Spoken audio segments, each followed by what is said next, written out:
The 80s had the General. The 90s had John Gilligan. In the noughties, it was the reign of Martin Marlowe Hyland. His was a familiar path with success and power, and then the recklessness. He had to go, because with him, an innocent young man doing an honest day's work died. Crime World presents Caught in the Crossfire, the unsolved murders of coke kingpin Marlowe Hyland and innocent Anthony Campbell. Available now on all podcast platforms. We're all still talking about Baby Reindeer. I think I was one of the first to watch it. Well, not the first, but certainly I was recommending it. Now everybody's seen it and we're still talking about it. Did you really like it?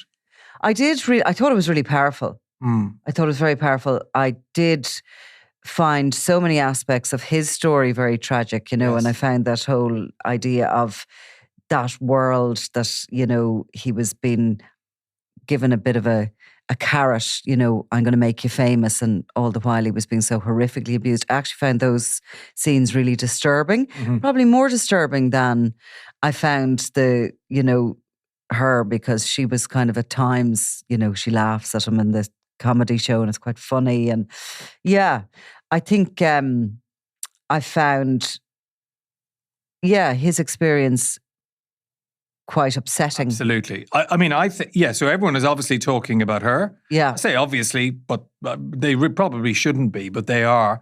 But actually his experiences and his demeanour and his presentation was A, every bit as tragic, if not more. But B, also evidenced real similarities with, it was so difficult to know actually who was the victim and who was the offender, or were they a bit of both? And look, well, I thought with him, and obviously this is a depiction of what happened. It's not totally true, but he was just one of those kind souls that would speak to somebody who was a bit odd looking. And I wondered at the beginning of it, are they the kind of victims of stalkers that they're just, sometimes people can be too kind? I mean, will people stalk?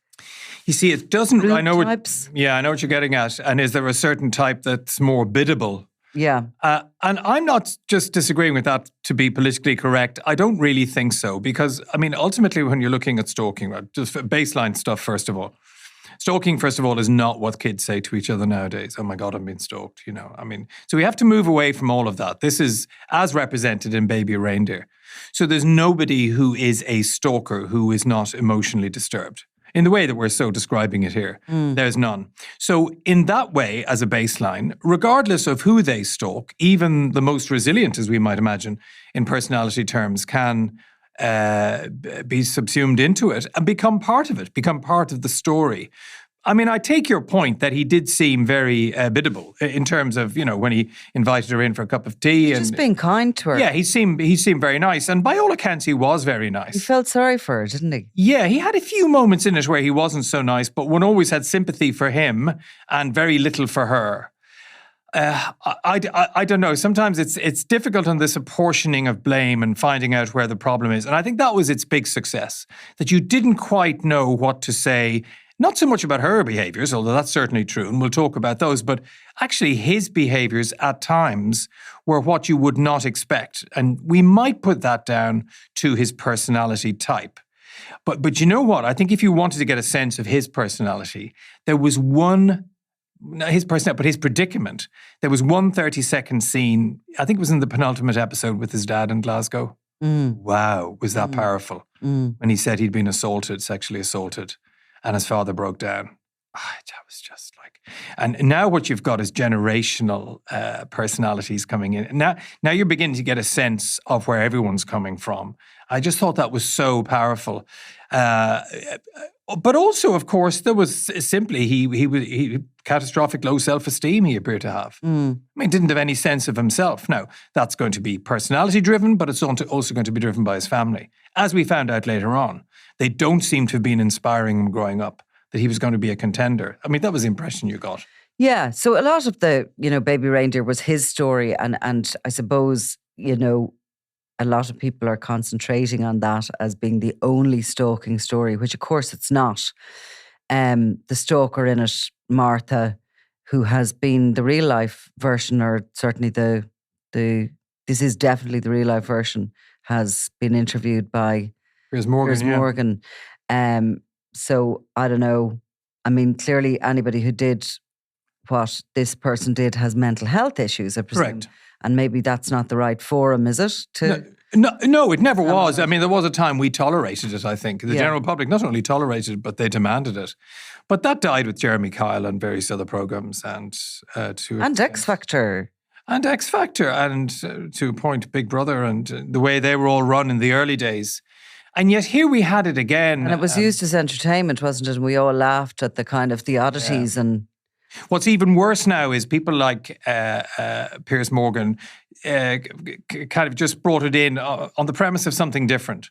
On the premise of, look, I'm just here to you just tell your story. You know, as a journalist, I just want to hear your side of the story. Your side of the story, yeah. When you know that person is incapable of coherently telling their side of the story without making a number of incredible faux pas and ho-ho moments along the way, which is what we had. But what exactly are we tittering at, really? Because...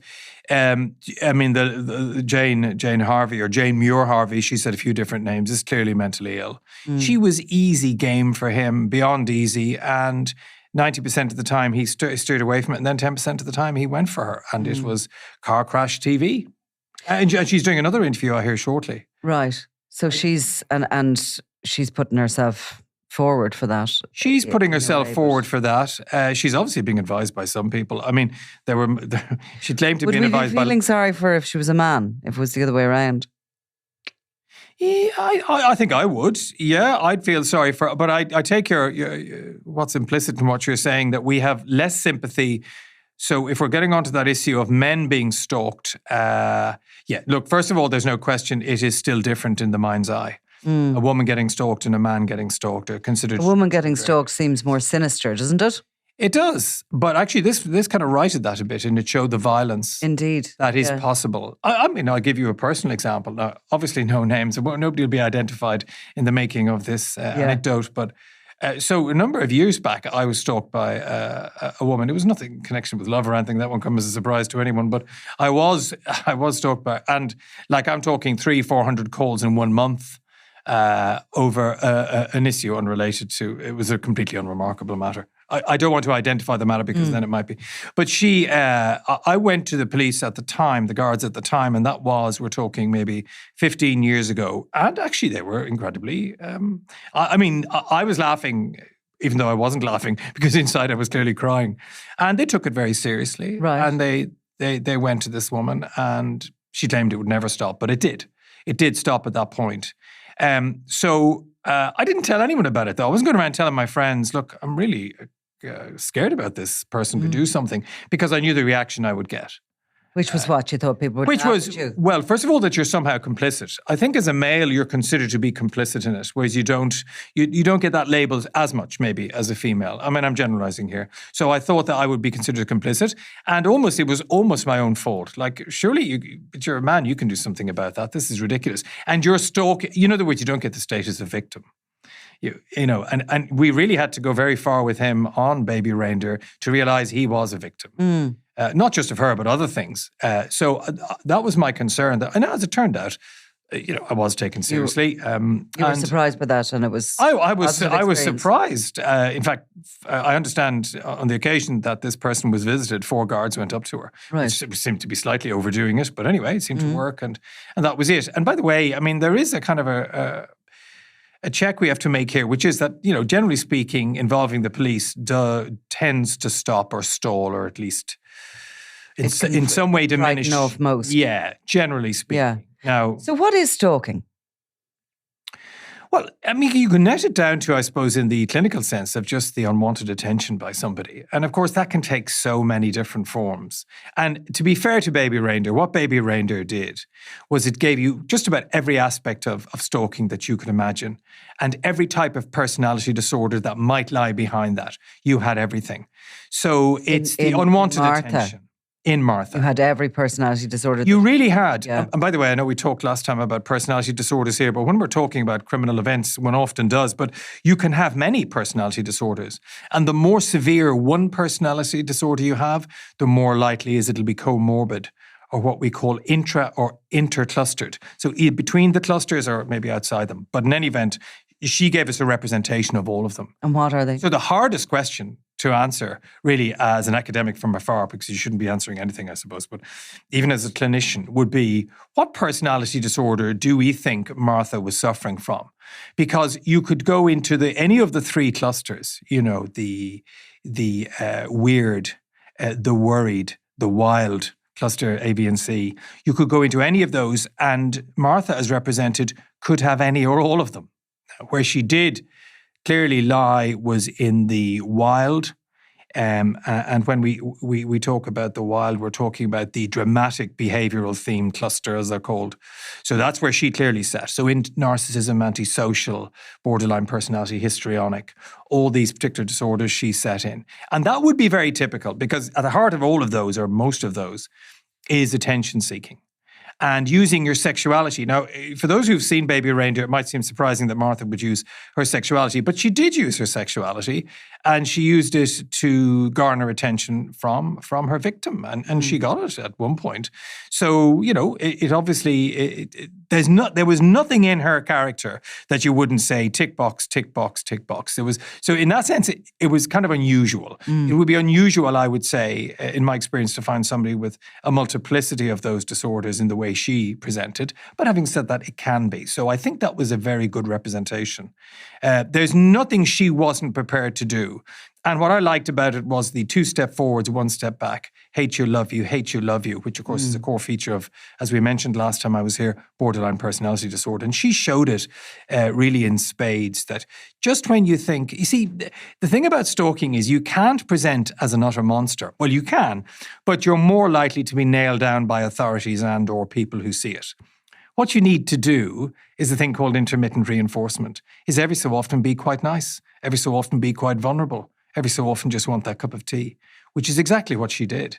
And that was the skill, I think, to the presentation. And so the victim then, hopes this is it, now it's over, this is the end of it, and then it ramps up again. It ramps up again. And as you said, Richard Gadd was a nice person. He was presented as a nice person. Whether he is or not, I don't know. But he was certainly presented as that. And so he would immediately go into, you don't know Martha like I know her.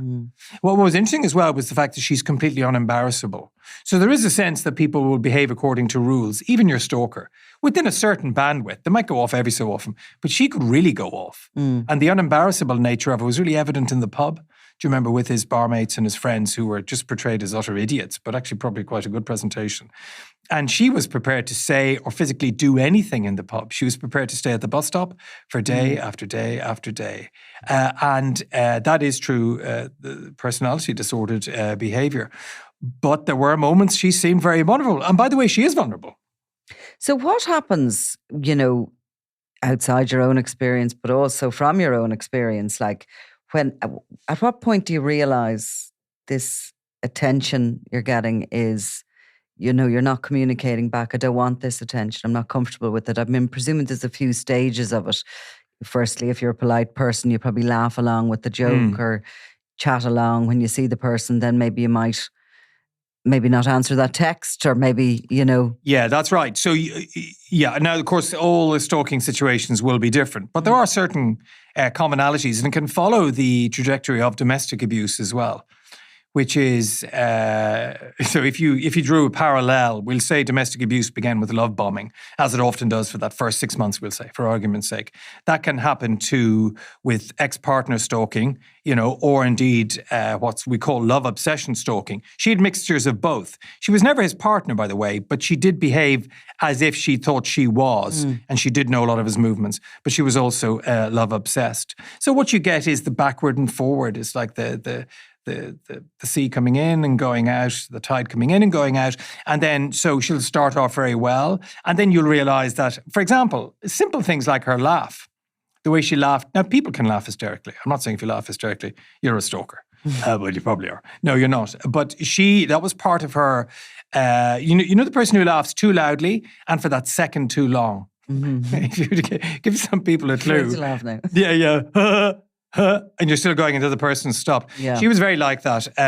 So she was very, very pleasant. And indeed, she was so pleasant, her vulnerability was magnified, wasn't it? But then, of course, it came to incident number 1. And very often, as you quite rightly point out, it's not responding to a text, and then it's not responding to a text quickly enough. It's incredible because these people are very impulsive. That's part of their personality. So their impulsivity is meant to be matched only by yours. And when they don't get it, now we've got an imbalance. And what does that imbalance lead to? Anger, which is latent. And so that anger will come out and you will then start to suffer it. But very quickly they can realize that, getting angry over the fact that you responded to their text 10, not 5 minutes from when they got it, they'll go back into, I'm really sorry, what was I like? I was, so excuses will be made. But again, it's a bad comparison, but if you're a serial killer, so first killing is the most difficult. And after that, it becomes more easy. It's the same with stalking. The first outburst is quite difficult, and then you try and row it back, but then unfortunately it becomes more frequent.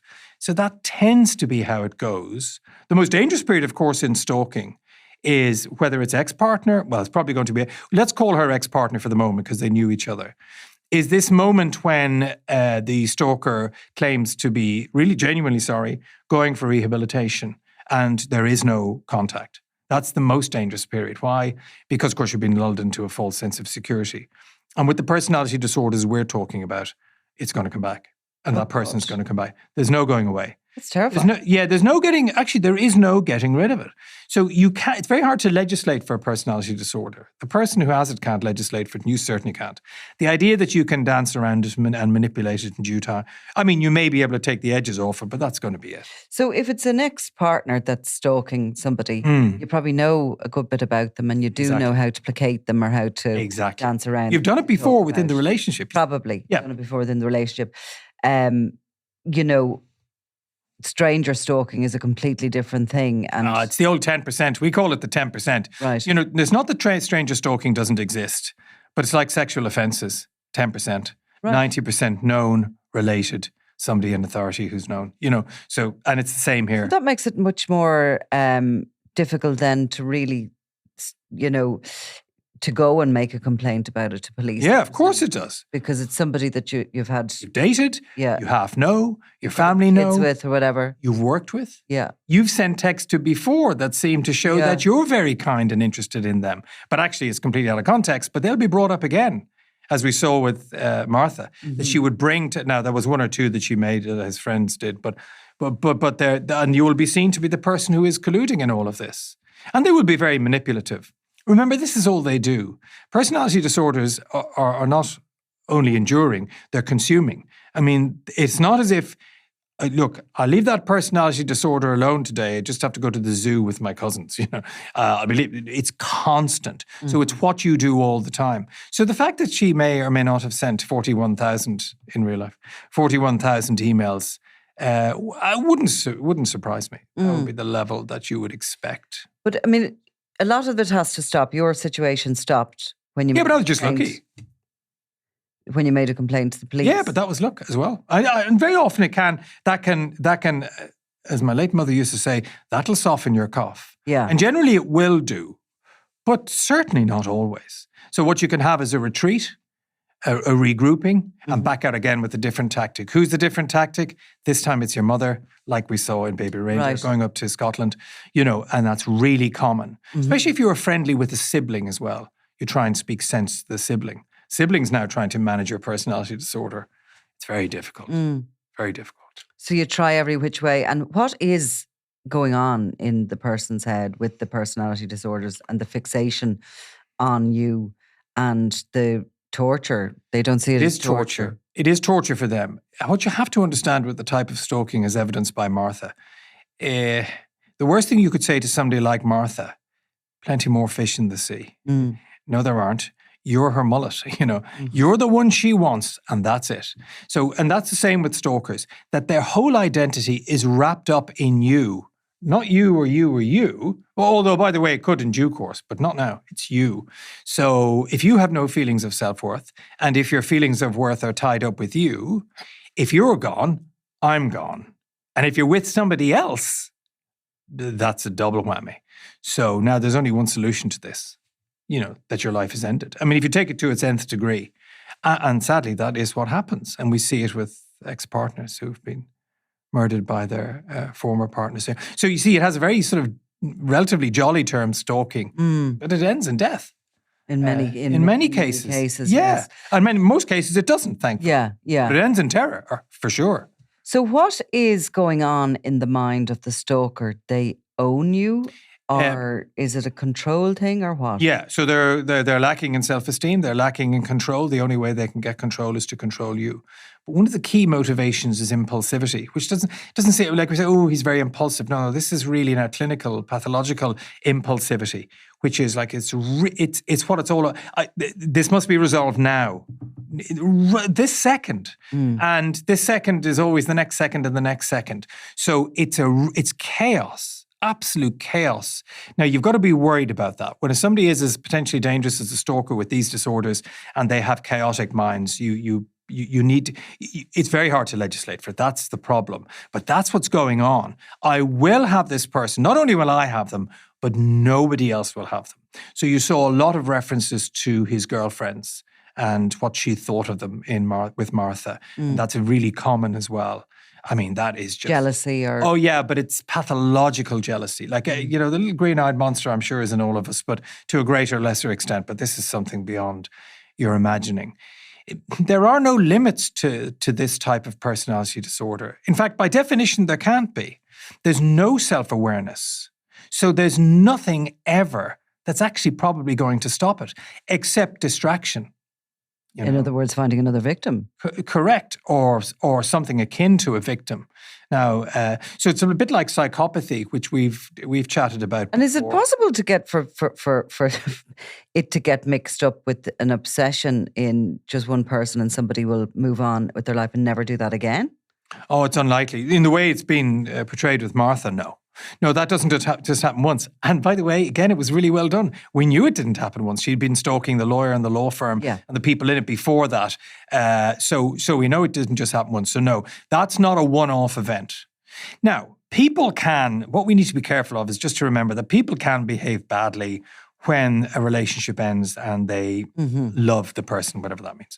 And certainly they can mimic some of these behaviors, and shame on them. But there are occasions that might be a one-off, but these are not people suffering from the personality disorders we're talking about. So no, that will happen again and again and again. There'll be a retreat because it's exhausting. Personality disorders of this nature are exhausting. They're 24/7. And you could see it with her. She would go out and get food. She would go back to her flat and straight on. Straight on. Presumably up all night, a few hours sleep, back on again. It's like a job. And is there treatments?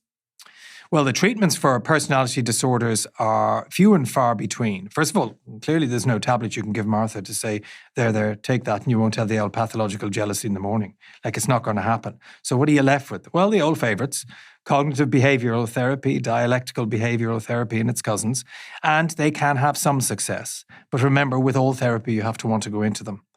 Problem, these people don't want to go into them. So you see, it's very hard to get... anything is wrong with them. Well, or if they do in a kind of an abstract sense, they don't want to do anything about it because this is all they know, because the personality disorder is so powerful. They can never learn from previous mistakes and they'll consistently make them. Like, it really is a hopeless situation. It's very dangerous to be stalked. And by the way, moving jobs and moving homes and all the rest of it may or may not work. Because if we're talking about the person like Martha, it won't work. It wouldn't matter where you went.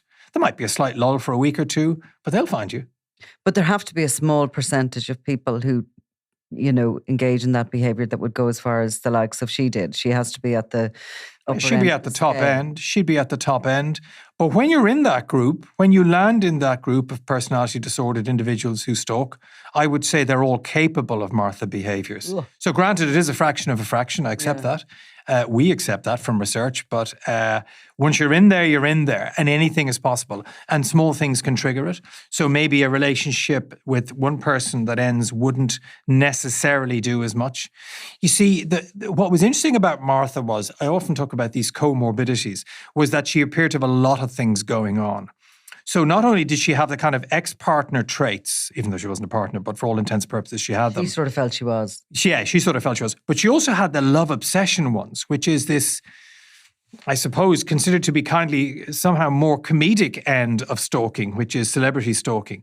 Now, you might say, well, he wasn't a celebrity. Well, he had ideas. You know, he was a comedian, actor. He was working with lovies, as she called them. He was in the theatre and all this kind of stuff. So to her, you know, he certainly would have been. And that's a big attraction as well. And that's very common. Someone of lower social status being highly attracted to somebody of higher social status and or celebrity status. So she fitted, and they fitted that bill as well. Now, she did, again, being really prone to insults and slights is very typical of these disorders as well. Do you remember when the idea that she wanted to make known to him that she knew lawyers, she was a lawyer, she wasn't, but she wanted her to know that. She did do a law degree. There's a particularly awful, hard to look at 1 minute with Piers Morgan when he asks her about the classification of her degree in law, and that's a toe curler. I'm going to have to switch the TV off now at moment. But she's very keen to address the fact that she is herself indeed a professional. So she's caught in so many cul-de-sacs in her mind. It is unbelievable. And the only way out is you. And the personality disorder obviously has with it a confidence, a belief in oneself and what you're doing? No, not at all. Well, with one exception, we might say the one exception would be antisocial personality disorder, psychopathy. We've talked that to death. But leaving that one aside, and she would have had some traits of that, but more overlapping into others. No, the whole point about them is there's catastrophic low self-esteem, but it's masked by extraordinary coping behaviours, which is violence, suggestivity, all these sort of things that we've been talking about. But actually, underneath it, underneath the rubble is a great fragility. Yeah. Just explain that antisocial personality disorder for anybody who didn't hear the last. Yeah, I suppose because I'm always talking about it, I think everyone's talking about it, but of course they're not. So antisocial personality disorder is the clinical term that's given to psychopathy. In other words, it's on the Diagnostic and Statistical Manual, the APA version in the United States. So that's what we're talking about here today. And of course, that is the core features of that are lack of remorse and empathy and guilt always and everywhere. Notwithstanding shallow emotions where you pretend you are feeling guilty and remorseful. I don't, she'd certainly have elements of that, but that would probably be from its underling, which is narcissistic personality disorder, which is this really low self-esteem, but really outward excellent coping skills, excellent in inverted commas, but seemingly overconfident, uber confidence. And she has that. She certainly had that, on the surface. Mm-hmm. And your belief is that most people who would be at her level of stalking, be they male or female, that's the disorder, the clear disorder that they would be suffering from. Not psychopathy. No, I don't think so. Antisocial personality. No, I don't think so. No, I don't think she's there. I mean, I don't know is the first answer. What do I know? I'm watching a program on it. But let's just make observations from what we know about research. It's more likely she tips into the other wild, as they're known, cluster in cluster B, which is the narcissistic, borderline, and histrionic. And they've all got combinations of all of that. Now, she could tip into cluster A, which is sometimes unfairly called the weird ones, paranoid, schizotypal. She's got some of those traits going on. So there you're talking about cluster B, which you described as wild. Cluster B is they're sometimes called dramatically themed. Personality disorders using the sexuality. Yeah, so in other words, it's borderline on tour, we sometimes call it. So it's emotional or borderline personality disorder plus, if you like. There's some variance in their features, but just to put it simply, that's what it is. And it is the inability to understand relationships. So to love you 1 minute, to disregard you the next, for you to be a hero 1 minute and a villain the next. And 0 to 0 is often where you go. And that person has what's known as flat affect, can feel quite blunted at times in the way they react to things. They don't seem to be either up or down, but then on another occasion, whoa, they're right up there and they're right down there. So you can see a crossover. I know what people are thinking, isn't that a bit like bipolar? And let's just leave all those aside for the moment because they're not personality disorders. They're pure mental health illnesses. Mm-hmm. These are disorders. And she would most certainly sit in that. What's curious about her is she could also borrow a bit from a few others as well, which is not unusual. So let's talk about the victims just for a minute. Victim of stalking.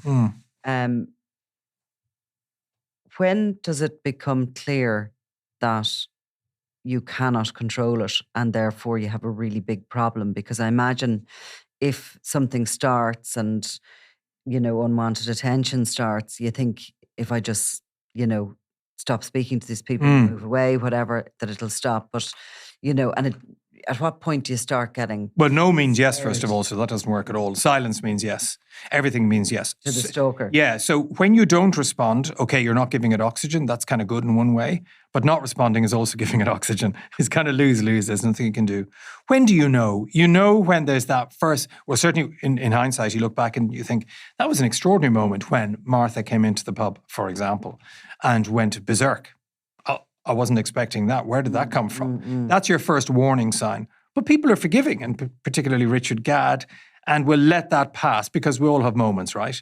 That is a bit strange, and then the next one happens and it's that plus, and maybe there's a bit of violence. So you know pretty quick.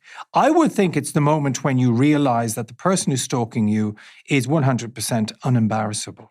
I was going to say that. Yeah. You where you know that I don't know anyone who wouldn't be ashamed by that behavior.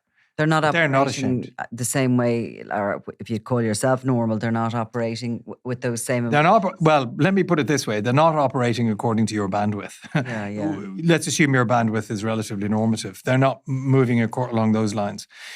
But it doesn't mean that they don't feel their bandwidth is just as good as yours. And that's the point. So you pointing out that behavior is inappropriate. You go, what are you talking about? I keep to rules. They're my rules. And this is legitimate response to you not responding to me in that text, or you being seen out with another woman, or whatever it might be. So yeah, in answer to your question, I think that key early moment is the one where you go, wow, that was wild. She came into the pub, she screamed at me and she left. Or even just the inappropriate sentence in a conversation.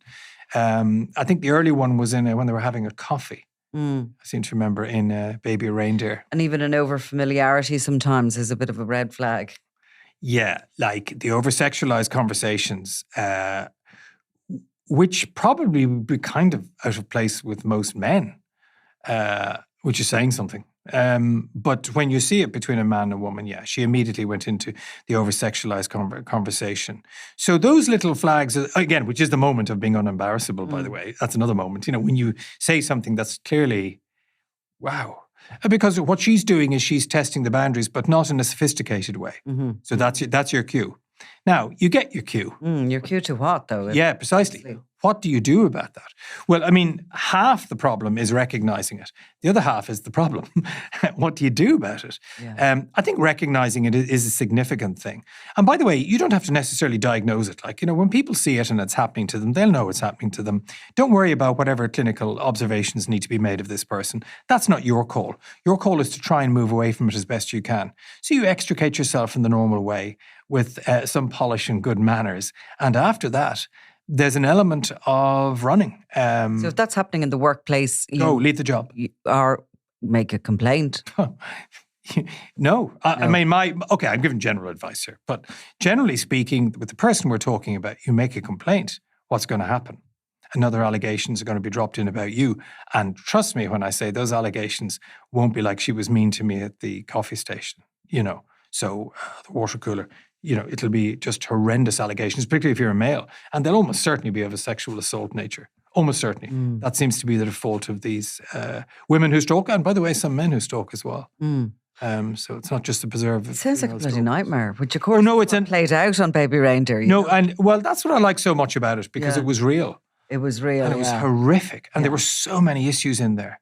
And the victim was not just a victim with her, but he was a victim elsewhere. Yeah. And it's just horrendous, because it's that idea of not being able to, you think you have a situation with somebody, you have a problem, and usually you're able to appeal to their greater logic.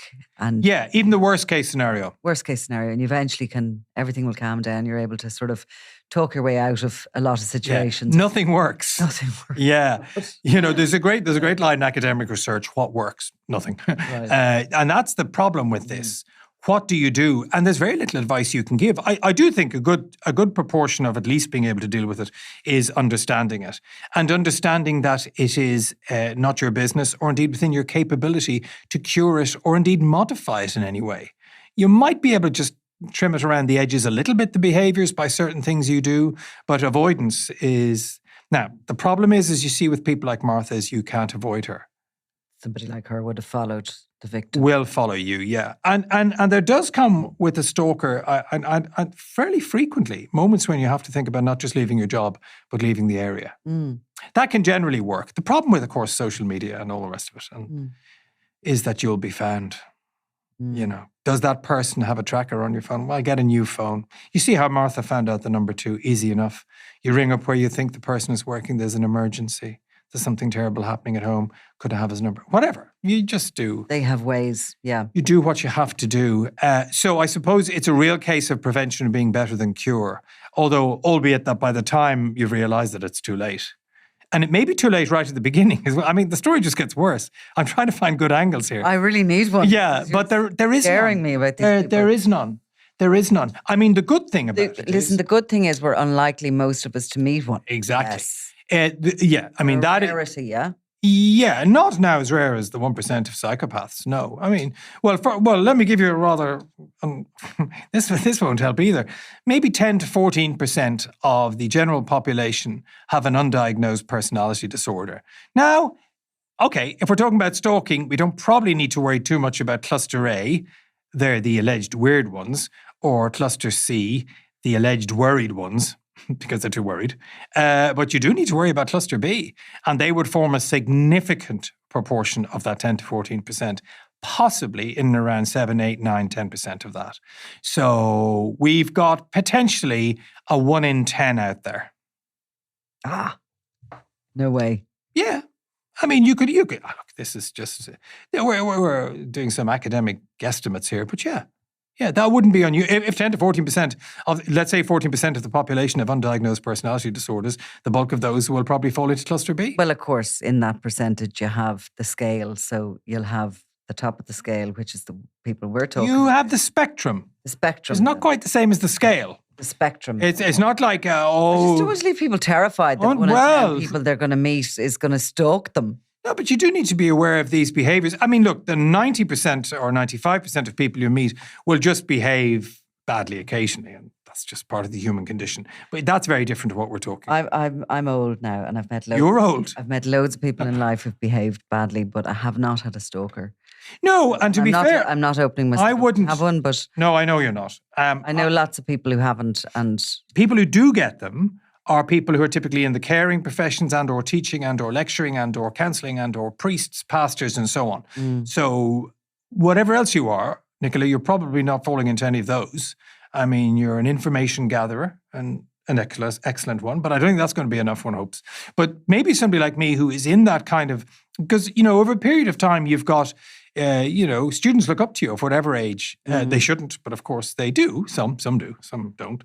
But some do, and then you become very much their world. And if you're there at the perfect storm of that personality disorder, you can be caught up in it. So I would say to people out there to be careful within the caring professions in its broadest sense, yeah. John O'Keefe, on that note, we'll stop terrifying people today. Thank you very much. I'm Nicola Tallant, and you're watching Crime World, a podcast about criminals, drugs and the underworld in Ireland and across the globe. Make sure you subscribe to our channel and turn on notifications so you can be the first to watch all our latest episodes. You can also listen wherever you get your podcasts.